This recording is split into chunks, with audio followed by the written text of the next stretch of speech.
พื่อสิได้สัญญาณใส่ในบ้านก็บ่ธรรมดาพี่น้องต้องเกณฑ์ให้งานคนมาขุดคุมเพื่อวางเสาตั้งหลักสัญญาณโทรศัพท์พี่น้องจังใดก็สู้ๆต่างคนก็ต่างอย่างใดพี่น้องเบิดบ้านอย่างใดมีสัญญาณก็ซ้ำหูทิพย์ตาทิพย์แหละวันนี้ก็มาขุดหลักสัญญาณโทรศัพท์พี่น้องมีไซส์ของแบบบูฮานพี่น้องไซส์ซักโบกเอาพี่น้องเพราะมันลึกเฮายืมบ่ถึงต้องไซส์ไม้ไผ่มาผ่าเพื่อซักโบกดินขึ้นผมลึกเอา2 เมตรมื้อนี้สิได้หรือว่าบ่ได้ก็มาเบิ่งกันพี่น้องเอาไปผู้อยู่กลางอ่ะเออ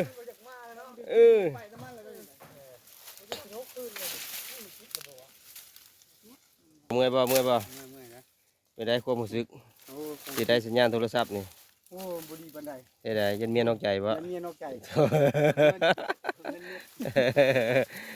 รู้ว่ามีเวียกมาเฮือนแน่ว่ะโอ้ดีใจแล้วบ่แค่มาหาว่าบ่จักเขาจะได้รถจักรแต่เดี๋ยวนี้บ่มีสัญญาณยังเฮ็ดเอาเองรักสัญญาณ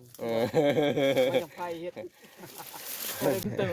ยันอีลานตัดบ่ยันอีลานตัดสายเคเบิลบ่เป็นห่วงอย่างเดียวบ่ลายใช้จักติดนึงก่อน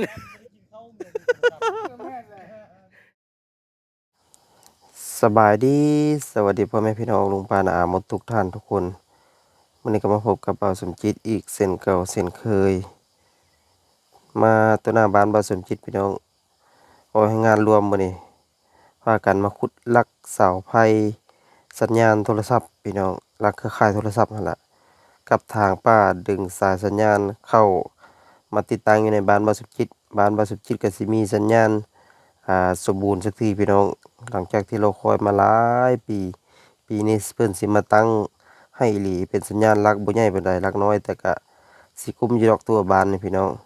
จังนั้นก็ท่านใดที่เข้ามาชมยังบ่ได้กดติดตามก็กดติดตามให้บ่าวสมจิตเด้อพี่น้องเด้อขอเป็นกำลังใจให้แน่ไปติดตามนํกันพี่น้อง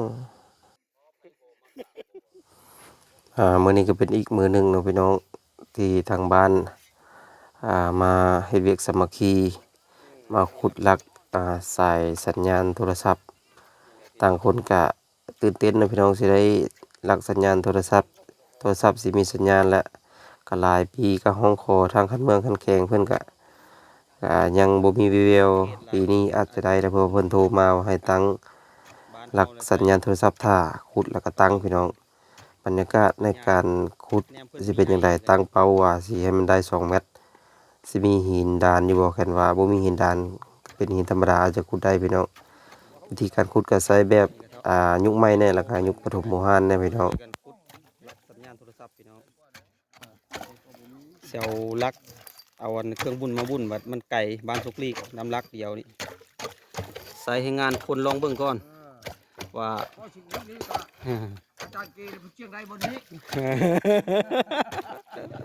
ดินก็ดินผู้ประสบจิตแต่ว่าอุปถัมภ์ให้ทางบริษัทเพิ่นเฮ็ดติดตั้งหลักเครือข่ายสัญญาณโทรศัพท์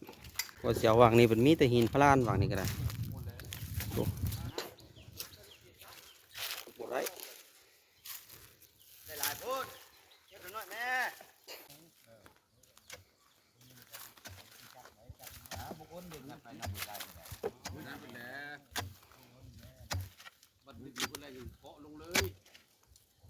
พี่น้อง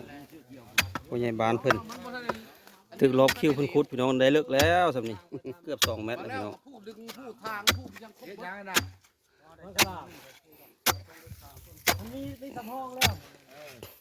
ไปแน่แต่ว่า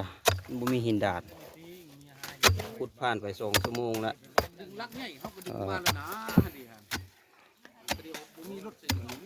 น่าจะเป็นอุปสรรคลงลึกพอสมควรเลยพี่น้องวิธีนี้ใครเคยใส่กันแน่พี่น้องการขุดคุมหอมแต่อยากให้มันเลิกเขาเอิ้นว่าวิธีการซักโบกเอาดินขึ้นมาจากขุมมือเฮายื้อบ่ถึงเฮาต้องใช้วิธีนี้พี่น้องเป็นวิธีโบราณแต่ก็ใช้ได้ผลนะพี่น้องเคยขุดเสาไฟฟ้าเน่งเข้าบ้านว่าสมจิตแต่สมัยว่าสมจิตยังน้อยก็เพิ่นก็เฮ็ดเป็นพี่น้องใช้งานคนขุดบ่มีจักบุญแต่มาในยุคนี้ก็ยังใช้ไม้สักโบกคือเก่าเพราะว่ามีคุมเดียวสิจ้างรถมาบุญบัดใช้สิ้นเปลืองหลายก็ออกงานสามัคคีพากันขุดเลยพี่น้อง ลงลึกเลยได้เกือบแม่น50เลยเด้จังไดก็ติดตามแล้วกันพี่น้องวิธีโบราณแต่ก็ใช้ได้ผลในปัจจุบันนี้ในยุคน้ำมันแพงนี้ นี่ไปเอาป้ายมันทางข้างๆเลยใหญ่บ่ได้ตรงนี้เลยเอาใส่มันเล่นขึ้นถึงไดซักโดนนั้นแล้วมาซักโดนนี้ได้บ่ได้ซักบนเก่าได้ช่วยได้เจ้าว่าเ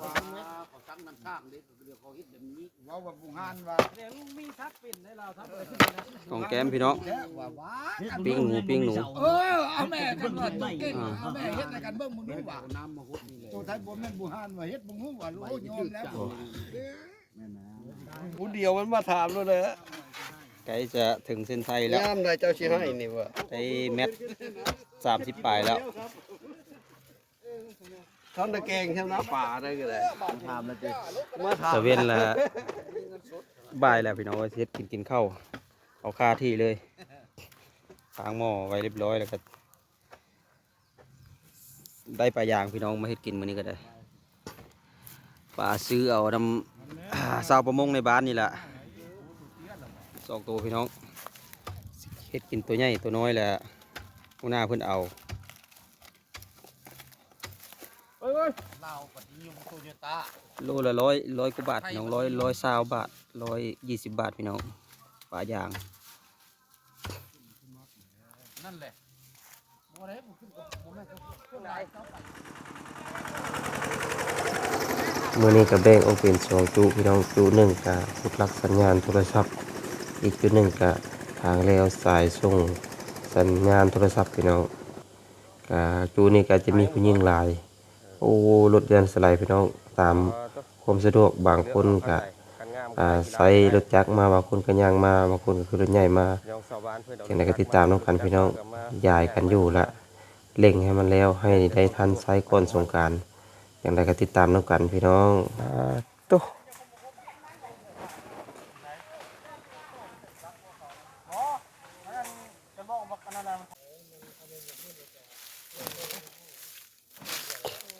เด็ด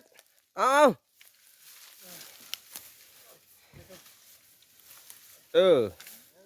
เอาเข้าไปได้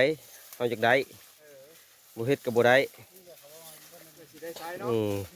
แนมเพื่อนเอามาให้ดึงอันนี้ก็ได้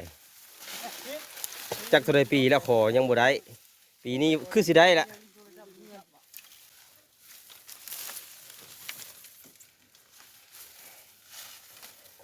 เอาเข้าไปผู้อยู่กลางอ่ะเออ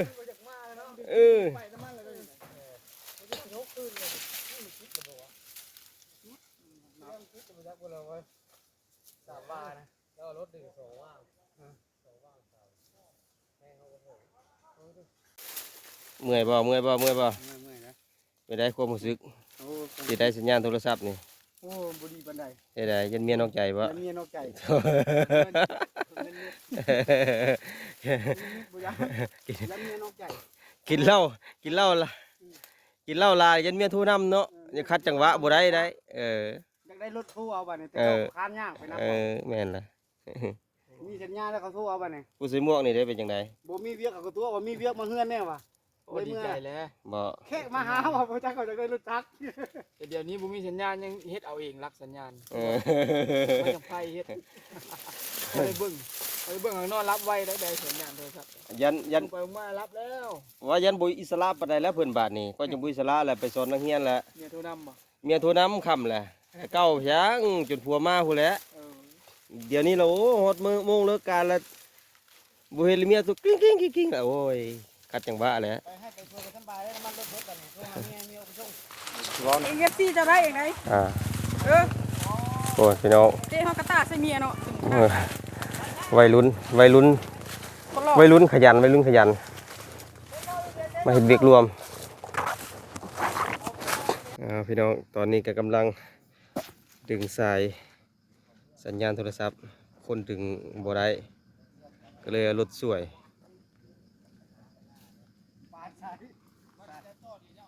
อันนี้เสาหน้าเฮ็ดได้นี่ยกขึ้นนี่แหละจึงดีดขึ้นไหมบ่ค่อยไล่ขึ้น โอ้ทางทีมงานเพิ่นขึ้นรักเสาไฟ เอากิ่งล้อใส่พี่น้องจังดึงง่ายถามสอบถามหัวหน้าใส่หมวกเป็นไงย้านอย่างแน่หลังจากที่เย็น จานเมียน้องกันแล้วผมมีเงินเติม ย้านบ่ย้านนี่ร้านตัดสายฮีเบิ้ลบ่ ใส่แค่เบิ้ลไม่ได้ใส่ เป็นห่วงอย่างเดียวบ่บ่ลายใช้จักทิศหนึงก่อน อันนี้เดียวเนี่ยยายเมียผมนึ่งเข้าไว้แล้วยายมันใช้หมดดังแค่ลิ้นโทรศัพท์โพส ย้านนี่ร้านตัดสายฮีเบิ้ลน่ะเป็นห่วงขนาดนี้ บ่ลายใช้ได้จักทิศหนึงก่อนจังตัดกันแน่ โอ้ดึงเมื่อยแล้วครับ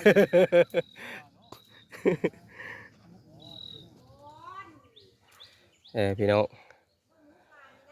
หลังจากที่ทางสำเร็จเสร็จสิ้นแล้วก็เพิ่นก็มาดึงเข้าหลักสัญญาณโทรศัพท์พี่น้องเฉพาะหลักแม่นทางบ้านประกอบส่วนสมทบทุนกับหลักเครือข่ายลาวโทรคมพี่น้องบ้านก็อยากได้บ้านว่าสุจิตเป็นบ้านที่มันข้างไกลสุริกจำนวนคนมันบ่หลายพี่น้องเพิ่นก็เลยค่อนข้างจะยากเอาดึงสายลักใหญ่ๆมานะก็เลยเอาลักน้อยๆนี้มาใส่ก่อนพี่น้องคะแนนมันได้เพราะบ้านบ่สุจิตบ่มีสัญญาณเลยแถวนี้ตั้งใส่กระโดดตัวหน้าเฮือนบ่สุจิตเลยพี่น้องตอนขุดก็เอาคนขุดเพื่อสิแล้วบ่ธรรมดาพี่น้องได้ยังน่ะเหลือวะใช่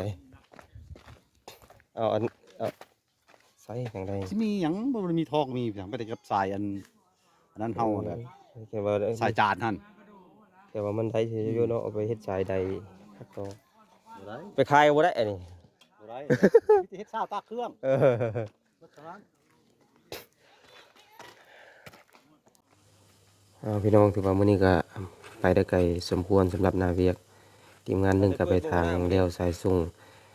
สัญญาณโทรศัพท์อีกทีมงานหนึงก็ขุดคุมตั้งเสาทางทีมงานเพิ่นก็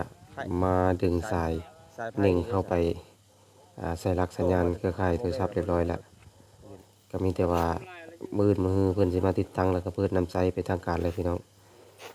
ถือว่าเกินคาดในนาเวียกมื้อนี้จะได้ก็ติดตามมาชมกันในพี่น้องเด้อคลิปนี้ผ่านไปคลิปใหม่ผ่านมามื้อหน้าก็สิมาอัปเดตเบิ่งตอนเพิ่นติดตั้งแล้วก็เพิ่นนำไซว่าบ้านบ่สมจิตสินำไซสัญญาณปกติสมบูรณ์คือบ้านเพิ่นบ่พี่น้องจังได๋ขอทุกท่านที่เข้ามาชมสุขดีกันทั่วหน้าเด้อพี่น้องเด้อสุดท้ายขอกราบคำว่าสบายดีสวัสดี